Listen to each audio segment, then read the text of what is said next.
back to the channel. Today we're going to replace the main serpentine belt on this F150. A lot of people remove the air intake. We don't need to do that. There's a way easier way to do it.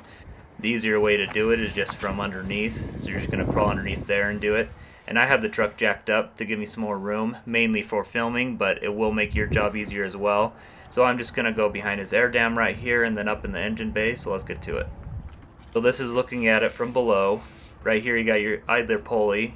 And then right here you got your crankshaft pulley, and then over there's your alternator, and then up above's the water pump, and then right next to the water pump is your tensioner pulley. So we're going to pull it off from right here on the idler pulley and then go from there. There is another belt on here as well. I'm not doing that today, but I will show you in another video how to do that.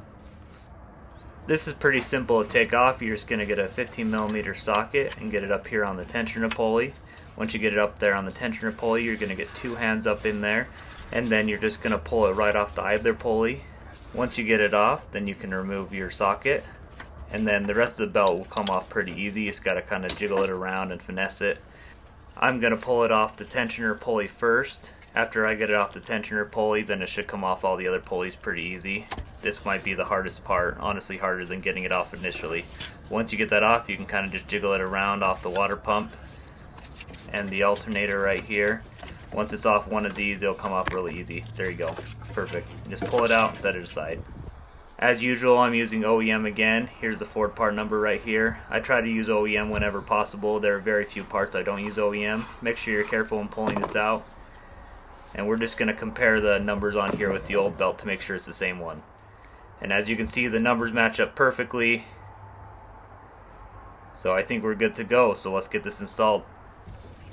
This part's going to be a lot easier for you because you're not filming while doing it. You're going to have a lot more room. But the first thing I'm going to do is get it around the water pump here at the top. And once it's around the water pump, then I'll work on getting it around the other pulleys and tensioners. Once it's around that, now I can go over here and put it around the alternator.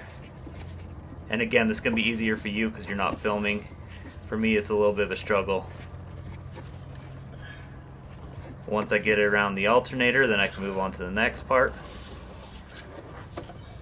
Next part will be getting it around the main one and the tensioner itself. The last thing we're going to do is put it around the idler pulley. Just like when we took it off, that's the last thing we're going to do. So I'm going to get close to the tensioner here, and then I'm going to move the angle so you can see it better. So here you go, I'm going to put it around the tensioner now. Once it's almost all the way around, then I can grab my socket and try to get this all the way on.